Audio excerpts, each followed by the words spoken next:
Hello प्यारे बच्चों, तो कार्बोनेट्स कंपाउंड की पूरी सीरीज आ गई है जिसमें हर एक क्वेश्चन रिवाइज किया जाएगा जो पिछले 10 सालों में आया है। ठीक है, मतलब लास्ट 10 इयर्स के सारे क्वेश्चन। शुरू करते हैं पहले क्वेश्चन से। और यहाँ पे बस 2 क्वेश्चन नहीं एक्चुअली, तो मैं दिखाऊं तो हमारे पास अभी क्वेश्चंस की एक लंबी सीरीज है जिनको अभी हम लोग करने वाले हैं। ठीक है, तो बने रहना हमारे साथ भाई, कोई छोड़ के मत जाना। शुरू करते हैं हम लोग। C3H8 belongs to the homologous series of C3H8 कौन से होमोलोगस सीरीज से बिलोंग करता है? कभी इस तरह का क्वेश्चन आए तो सबसे पहले क्या देखना है? C3H8 लिखा है। C3H8 मतलब क्या हो रहा है?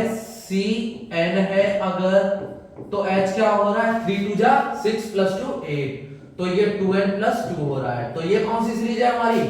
CnH2n + 2। ये हमारी एल्केन सीरीज है। याद रखना कौन सी सीरीज है हमारी? एल्केन। तो पहले का तो आंसर हो गया, क्या हो गया आंसर?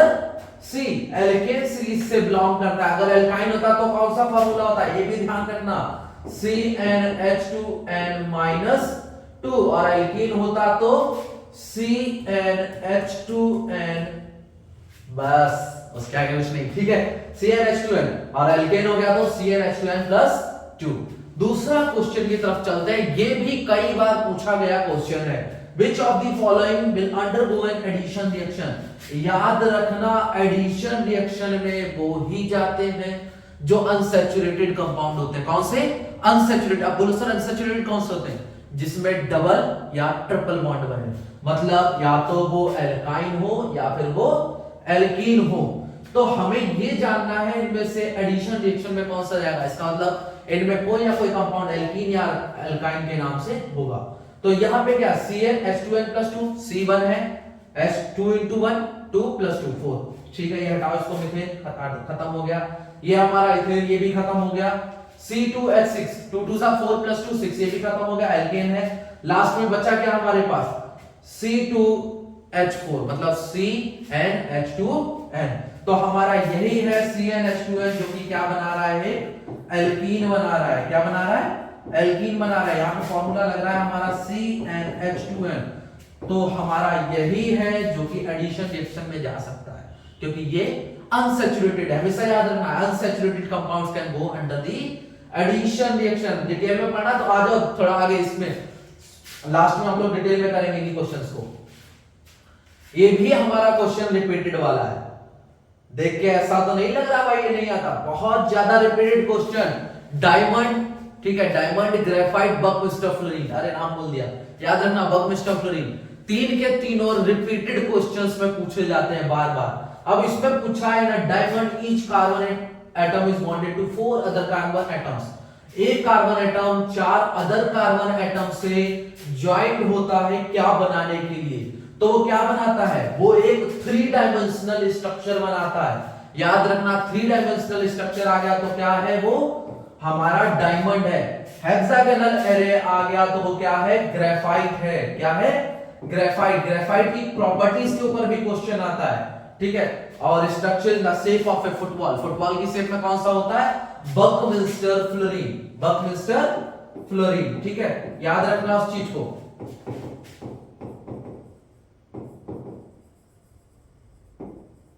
Buckminster fullerene. फिर दूसरा question, the allotrope of carbon which are good conductor of heat and electricity. बेटे याद रखना, allotrope of carbon heat and electricity वो सिंगल है जो कई बार तुमसे पूछा गया है। तो वो हमारा कौन सा है? वो है हमारा ग्रेफाइट। कौन सा है? ग्रेफाइट, जो कि एक हेक्सागोनल एरे बनाता है। तो ग्रेफाइट इज आवर आंसर, क्योंकि ग्रेफाइट के पास क्या होते हैं? फ्री आयंस प्रेजेंट होते हैं। जो भी चीज इलेक्ट्रिसिटी कंडक्ट कराती है, पॉसिबल है इलेक्ट्रिसिटी कंडक्ट करवाना, उसमें क्या होते हैं? फ्री आयंस प्रेजेंट होते हैं। तो ग्रेफाइट में क्या होता है हमारे पास? फ्री आयंस होते हैं। ठीक है, तो वो good conductor of heat and electricity. आगे बढ़ते हैं हम लोग, क्वेश्चन नंबर 4। ठीक है, ये भी रिपीटेड क्वेश्चन है।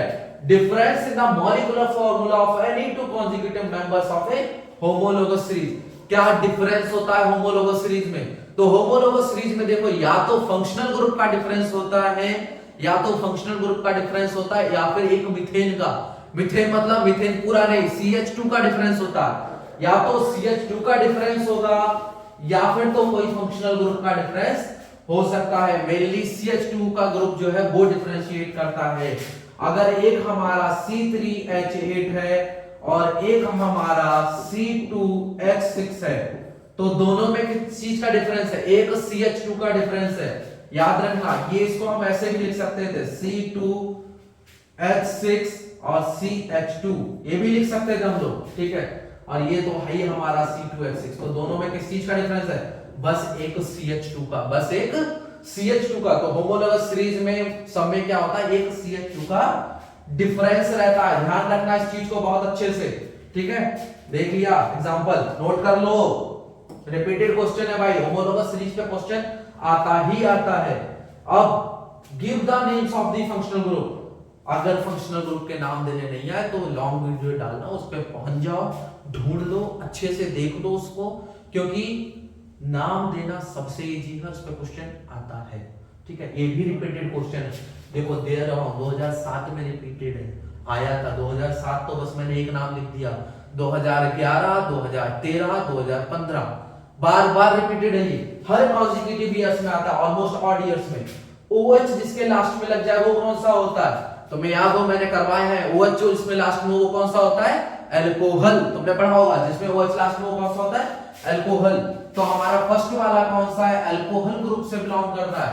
दूसरा COOH, COOH जो COOH है वो हमारा कार्बोक्सिलिक एसिड्स में, कौन से में? कार्बोक्सिलिक एसिड्स में। तो OH हमारा जो फर्स्ट है वो किसमें है? अल्कोहल में है, अल्कोहल। और जो हमारा सेकंड है वो किसमें है? कार्बोक्सिलिक एसिड में, ठीक है। फंक्शनल ग्रुप दो लिखे हैं, दो और लिख देता हूं, जिसमें O आ जाए, ठीक है, O एंड में आ जाए, एट एंड, तो वो हमारे कौन से ग्रुप में आता है? जिसमें एंड आ जाए वो नल, जिसमें L लगे, ठीक है, Al वाले में आएगा, ठीक है। बीच में O आ गया, कहां आ गया? O एट मिड, तो हमारा कौन से ग्रुप में आ गया? वो कीटोन ग्रुप में आ गया। किस में आ गया? कीटोन ग्रुप में। याद रखना इसमें OH लगा, इसमें OOH लगा, इसमें O लास्ट में लगा और इसमें O बीच में लगा, तो हमारे ये क्या हो गए? फंक्शनल ग्रुप्स हो गए। और लास्ट में आते हैं हमारे हैलोजन्स। कौन से आते हैं? हैलोजन्स, ठीक है, जैसे क्लोरो, ब्रोमो, आइडो, ठीक है, और फ्लोरो। ये आगे बढ़ते हैं हम लोग भाई, आगे देखो हमारा ये भी अगेन रिपीटेड क्वेश्चन है जो कि 2008 में आ चुका है, तो हो सकता है हमारी किस्मत अच्छी हो तो 2024 में भी आ जाए। Give a chemical test to distinguish between a saturated and unsaturated hydrocarbon. Hydrocarbon के लिए कोई केमिकल टेस्ट बताओ जिससे हम डिस्टिंग्विश कर सकें। तो याद रखना हाइड्रोकार्बन्स हम लोग चेक कर सकते हैं on the basis of their bond. अगर सिंगल बॉन्ड है तो वो क्या होता है? कभी भी ब्रोमाइन वाटर से रिएक्ट नहीं करता, ठीक है। ब्रोमाइन वाटर एक्चुअली कलर होता है उसका रेडिश कलर, ये रेडिश कलर में होगा, या फिर ब्राउन रेड बोलते हैं इसको, ब्राउन रेड, ठीक है, ब्राउन रेड कलर में होता है। इसके साथ कभी भी सैचुरेटेड कंपाउंड रिएक्ट नहीं करते, वहीं पे अनसैचुरेटेड कंपाउंड इसके साथ क्या करते हैं? रिएक्ट कर जाते हैं, चाहे वो एल्कीन हो या फिर एल्काइन हो। डबल बॉन्ड ट्रिपल बॉन्ड दोनों रिएक्ट करते हैं और वो क्या करते हैं? इसको कलरलेस कर देते हैं। कलरलेस कर, याद रखना हमेशा इस चीज को, ठीक है। दूसरा क्या है? Name the product formed when ethanol Burns in air. ऐसा प्रोडक्ट बताओ जो बनता है जब हम इथेनॉल को क्या करें? एयर में हीट करें। तो कंबशन से क्वेश्चन आया तुम्हारा, कंबशन मतलब ऑक्सीजन की रिक्वायरमेंट होती है, तो हम इथेनॉल मतलब C2H5OH को जब हम बर्न कर रहे हैं एयर में, एयर मतलब ऑक्सीजन में, तो ऑक्सीजन जब इसको बर्न करें तो याद रखना कार्बन डाइऑक्साइड, वाटर, हीट और लाइट, जो नॉर्मल चीजें बननी चाहिए वही बनती है। कार्बन डाइऑक्साइड क्योंकि हमारा कार्बन प्रेजेंट था, OH से हमारा क्या बन गया? वाटर बन गया, ठीक है। और हमारी हीट एंड लाइट जला रहे हैं भाई, तो आग तो जलनी चाहिए ना, तो बस वही heat and light.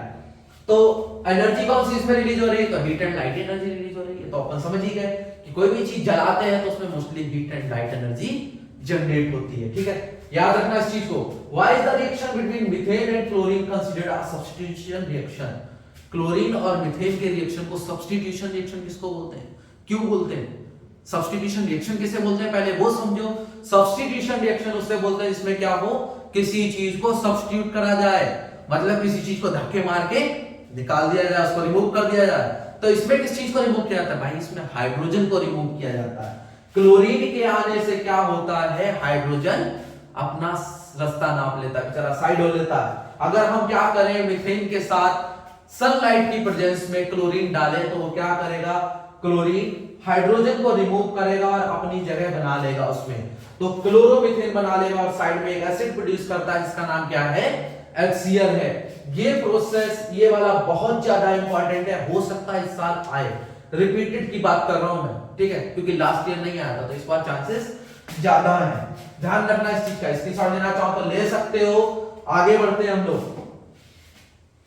Again highly repeated question जो 2009 में आया, हम लोग सीरीज से कर रहे हैं 2007, 2008, 2009, जो जो इंपॉर्टेंट क्वेश्चन लग रहा है आने लायक है उस सारे रगड़ रहे हैं, शॉर्ट्स वीडियोस में भी और लॉन्ग में भी, बने रहो हमारे साथ। Why are covalent compounds generally poor conductor of electricity? Covalent compounds poor conductor of electricity क्यों कहलाते हैं? जिसने लास्ट शॉर्ट देखा होगा उसको पता होगा कोवेलेंट कंपाउंड्स को electricity poor conductor of electricity क्यों बोला जाता है, क्योंकि उनके पास फ्री आयंस प्रेजेंट नहीं होते। कहना सर आपने बताया था लास्ट वीडियो में कोवेलेंट कंपाउंड्स कैसे होते हैं, वीक होते हैं, टूट जाते हैं, बट ये अपने आयंस नहीं छोड़ते, इनके पास शेयरिंग करने की आदत होती है, देने और लेने का सिस्टम ही, तो फ्री आयंस नहीं होते इनके पास। It is because they do not form ions, ions नहीं बनाते। नेम द फॉलोइंग कंपाउंड, देखो नेमिंग तो आती लास्ट में बोल के हटाओ, नेमिंग आती ही आती है, तो नेमिंग के ऊपर C123 याद रखना, C एक है तो मिथ है, 2 है तो इथ है, और अगर 3 है तो प्रॉप है। तो ये क्या बना रहा है, प्रॉप बना रहा है। कितने बॉन्ड, बॉन्ड तो C के बीच में तो सिंगल ही है, तो प्रोपॉन हो गया, ठीक है, बीच में O डाल दिया तो क्या हो गया, प्रोपेनन हो गया, प्रोपेनन हो गया। कीटोन ग्रुप लगा हुआ है बीच में, कीटोन फंक्शनल ग्रुप, तो ये क्या बना रहा है हमारा 3C की वजह से इसने प्रॉप बनाया।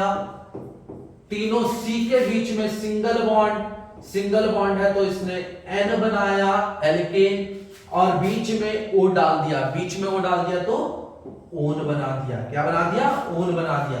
तो इसका नाम क्या है, प्रोपेनन, ठीक है, इसका नाम क्या है, प्रोपेनन।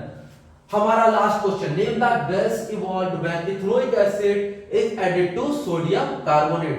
पहले इथेनोइक एसिड जानो जिसमें ओइक एसिड लग रहा है, इथेन के साथ ओइक एसिड मतलब कार्बोक्सिलिक एसिड, तो C2 के साथ OOH लग रहा है, C2H3OOH अगर हमारा लग रहा है तो हमारा क्या बनाएगा, इथेनोइक एसिड बनाएगा, उसके साथ सोडियम कार्बोनेट, ठीक है, इथेनोइक एसिड समझ गए ना, कई बच्चों को ये कंफ्यूज जाता है, सोडियम कार्बोनेट NO2CO3, जब ये मिक्स होंगे तो हमारा सोडियम क्या करता है, हाइड्रोजन को एक को रिमूव कर देता है और बाद में इधर क्या बनाता है, वाटर और कार्बन डाइऑक्साइड को रिलीज करता है। तुम कैसे पहचानोगे, इसमें एक गैस रिलीज हुई है कार्बन डाइऑक्साइड, उसने बोला how would you prove that presence of this gas, तो इस गैस को भाई हम लोग पहचान सकते हैं, गलती से भी लाइम वाटर से इसे पास कर दो तो लाइम वाटर को ये मिल्की बना देता है। क्या बना देता है, मिल्की बना देता है। लाइम वाटर क्या होता है, कैल्शियम हाइड्रोक्साइड, याद रखना, ना याद रहे तो लाइम वाटर ही लिख देना, ठीक है, नींबू जैसा। तो लाइम वाटर में अगर इसको पास करा तो क्या बना देगा, इसको मिल्की बना देगा। ध्यान रखना, रिपीटेड क्वेश्चन है, अगेन बोल रहा हूं रिपीटेड क्वेश्चन है, स्क्रीनशॉट लेके रख लो, छाप लो, ये चैनल को फॉलो करते रहो। आगे बढ़ते हैं, फिर से रिपीटेड क्वेश्चन है, याद रखना 2009 में वन वर्ड आंसर था। Name the carbon compounds which on heating with excess of concentrated sulphuric acid at 443 kelvin. ये बच्चों को रट जाता है, थोड़ा बहुत अगर पढ़ने वाले ना तो रट जाता है, क्यों, क्योंकि ये अकेला क्वेश्चन है, इसमें टेंपरेचर की बात करी गई है पूरे ऑर्गेनिक कंपाउंड्स में, ठीक है, ऑर्गेनिक मतलब कार्बोनेट्स कंपाउंड में, ठीक है। तो हमारा ये ऐसा कौन सा एलिमेंट है जिसको sulphuric acid, concentrated sulphuric acid H2SO4 की प्रेजेंस में हीट करते हैं तो वो हमको क्या दे, इथीन दे। क्या दे, इथीन दे। इथीन मतलब C2H4, तो C2H4 देख रहा है मतलब कार्बन डाइऑक्साइड या तो रिलीज करता होगा, नहीं रिलीज करता होगा तो C दो ही होंगे। तो बेटा ऐसी एक चीज है अपने पास, याद ही कर लेना, अल्कोहल। अल्कोहल को जब तुम हीट करोगे in the concentrated sulphuric acid at 443 kelvin तो हमको क्या करेगा, इथीन देगा और साथ में वाटर रिलीज कर देगा, रिपीटेड क्वेश्चन है, 2009 में आया है, उसके अलावा 2013 में भी आया, 19 में भी आया, ध्यान रखना इस चीज को, कई बार के रिपीटेड क्वेश्चन है। अब इसको देखते हैं 2009 में, अगेन 2009 का आया हुआ क्वेश्चन है, what is mean by saturated compound. Saturated hydrocarbon. Saturated तो समझ गए धीरे धीरे, कई बच्चों का आ गया, नहीं आ गया तो एक बार भाई शुरू से लग लो हमारे साथ, सारे शॉर्ट्स देख डालो। इंटरेस्टेड हो गए लॉन्ग वीडियो में तो लगे ही हो, ये भी देख लो पूरी पूरी। सैचुरेटेड कौन से होते हैं? जो सिंगल बॉन्ड बनाते हैं। कौन से होते हैं? जो सिंगल बॉन्ड बनाते हैं। सिंगल बॉन्ड वालों में एक चीज और भी बोलते हैं बेटा, उनका नाम होता है एल्केन। क्या होता है? एल्केन। ठीक है, तो हमारे सैचुरेटेड का हाइड्रोकार्बन वो होते हैं जिसमें क्या हो, सिंगल बॉन्ड बने। थोड़ी सी यहां तक आ गए तो थोड़ी नॉलेज और लेते जाओ। अनसैचुरेटेड कंपाउंड वो होते हैं जिसमें डबल या ट्रिपल बॉन्ड बने, जिसमें डबल या ट्रिपल बॉन्ड बने, डबल और ट्रिपल बॉन्ड, डबल और ट्रिपल बॉन्ड। देखो डबल बॉन्ड वाले को एल्कीन के नाम से जाना जाता है। किसके नाम से? एल्कीन के नाम से। और ट्रिपल बॉन्ड वाले को एल्काइन के नाम से। किसके नाम से? एल्काइन के नाम से। याद रखना इस चीज को, ठीक है। यहां तक आ गए तो what is mean by saturated hydro compound? वो कंपाउंड के साथ क्या हो, सिंगल बॉन्ड बने बिटवीन द कार्बन्स, तो उसको हम लोग क्या बोलेंगे? सैचुरेटेड हाइड्रोकार्बन्स, जो कि एल्केन्स भी कहलाते हैं। अनसैचुरेटेड हाइड्रोकार्बन्स का पूछ ले तो डबल और ट्रिपल बॉन्ड जो बनाते हैं, एल्कीन और एल्काइन। रिपीटेड क्वेश्चन है बेटा, डेफिनेशन पूछ सकता है, ठीक है।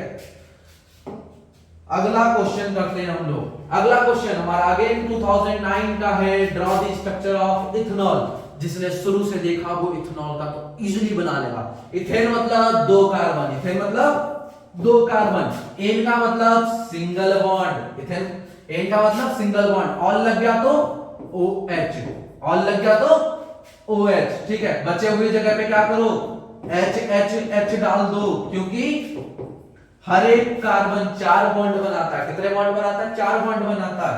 इसके पास एक बॉन्ड इधर बना लिया तो इधर पहला, ऊपर दूसरा, इधर तीसरा, इधर चौथा, ठीक है। 4 बॉन्ड बनाएगा, ये भी 4 बॉन्ड बनाएगा, तो इधर पहला, इधर दूसरा, इधर तीसरा, इधर चौथा, 4 बॉन्ड बना लिए। तो इथेनॉल का हमारा स्ट्रक्चर क्या हो गया? C2H कितने हो गए? 1 2 3 4 5, C2H5, और एक क्या है? OH है।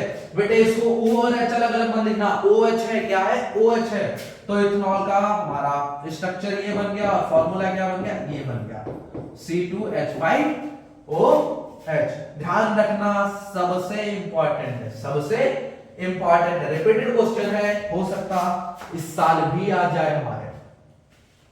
अगले की तरफ चलते हैं, बहुत इजी। अगेन 2009, कहना सर 2009 के पीछे तो पड़ ही गया। हाँ भाई, कल का दिन 2009 के पीछे, ठीक है। 29 नवंबर को बना रहा हूं, पूरा का पूरा दिन किसके पीछे? 2009 के पीछे डाल दिया हमने। Name the compounds formed when ethanol is bond with ethanoic acid. क्या होगा अगर इथेनॉल को हम लोग बॉन्ड करें, गर्म करें विद इथेनोइक एसिड? इथेनोइक मतलब कार्बोक्सिलिक एसिड, COOH। जितनी बार बोलूं उतनी बार रिपीट करो, कमेंट करो। COOH वाला होगा जो भी होगा। अगर इथेनॉल बोल दिया तो COH वाला होगा जो भी होगा कंपाउंड, ठीक है। Ethanoic acid in the presence of few drops of concentrated sulphuric acid, ठीक है, H2SO4। तो जब हम लोग क्या करें, अपने इथेनोइक एसिड को इथेनॉल के साथ गर्म करते हैं, या फिर in the presence of carbon dioxide, sorry, concentrated sulphuric acid डालते हैं हम लोग, तो वो हमको इथाइल इथेनोएट देता है, इथाइल इथेनोएट देता है, और उसके साथ साथ वाटर रिलीज करता है। उसके साथ साथ क्या करता है?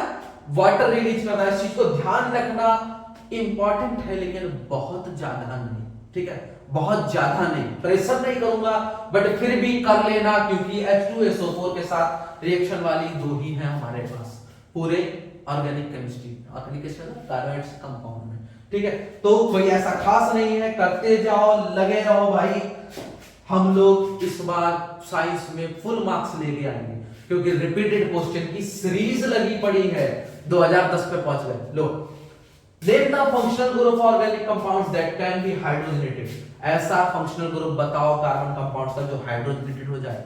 याद रखना, पहले पढ़ चुके हो, हाइड्रोजनेटेड वो हो सकता है जिसके साथ डबल या ट्रिपल बॉन्ड हो, डबल या ट्रिपल बॉन्ड हो, एल्कीन या alkyne. With the help of suitable example explain the process of hydrogenation. Suitable example के साथ हाइड्रोजनेशन प्रोसेस भी बताओ। हाइड्रोजनेशन प्रोसेस क्या होती है पहले वो याद कर लो। जिसमें एडिशन ऑफ हाइड्रोजन हो। हाइड्रोजन प्रोसेस क्या होती है? जिसमें एडिशन ऑफ हाइड्रोजन हो।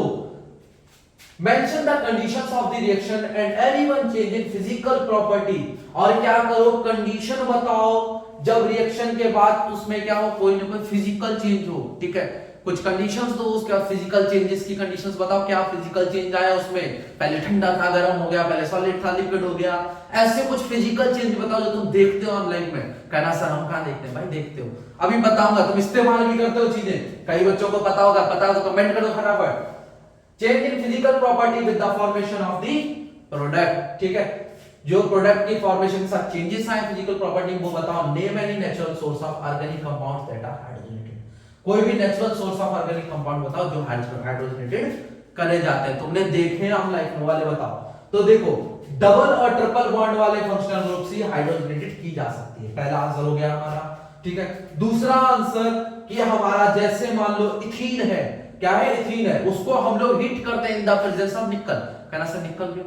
एक्चुअली कैटलिस्ट की जरूरत पड़ती है जब भी हाइड्रोजनेशन करते हैं, तो चाहे वो निकल हो सकता है या फिर पैलिडियम हो सकता है। क्या हो सकता है? पैलिडियम हो सकता है। ठीक है, तो हमारा निकल की प्रेजेंस में, आप पैलिडियम की प्रेजेंस में हम लोग क्या कर रहे हैं, उसको हीट करते हैं और क्या बना देते हैं, इथेन। क्या बना देते हैं? इथेन। ठीक है, हमने इथीन से उसको क्या बना दिया, इथेन बना दिया। तो अनसैचुरेटेड हाइड्रोकार्बन्स जब भी हम हीट करेंगे इन द प्रेजेंस ऑफ निकल और कैटलिस्ट, तो वो क्या करते हैं, हाइड्रोजन को ऐड ऑन करवा देते हैं, हाइड्रोजन ऐड ऑन करवा देते हैं। इसके अलावा क्या होता है, अनसैचुरेटेड हाइड्रोकार्बन्स सबके सब क्या हो जाएंगे, सॉलिड हो जाए, sorry they will change into, हाँ सॉलिड हो जाएंगे जब क्या होंगे, सैचुरेटेड में पहुंच जाएंगे। अनसैचुरेटेड से जब भी सैचुरेटेड बनेंगे तो क्या हो जाएंगे, अगर लिक्विड कंडीशन में रहे होंगे तो वो सॉलिड कंडीशन बनेंगे। इस चीज को याद रखना, hydrogen carbons are liquid, they will change into solids. आम लाइफ में क्या इस्तेमाल करते हैं, जो वेजिटेबल ऑयल होता है वो हाइड्रोजनेटेड किया जाता है जिससे कि हम उससे घी बना सके। क्या बना सके? घी। कहना सर खाते हैं ना? हाँ बिल्कुल खाते हो तुम लोग। कहना मम्मी तो नहीं बनाती, मम्मी नहीं बनाती, ये डालडा घी की बात हो रही है। कौन से घी की? डालडा घी की, रिफाइंड घी की बात हो रही है। Plants are natural source of vegetable oils. Plants क्या है? नेचुरल सोर्स है वेजिटेबल ऑयल्स का। तो नेचुरल एक एग्जांपल भी हो गया, सिंपल से क्वेश्चंस भी हो गए। आज के 11 क्वेश्चन करें आप लोगों ने, मैं कहता हूं बस 11 करो।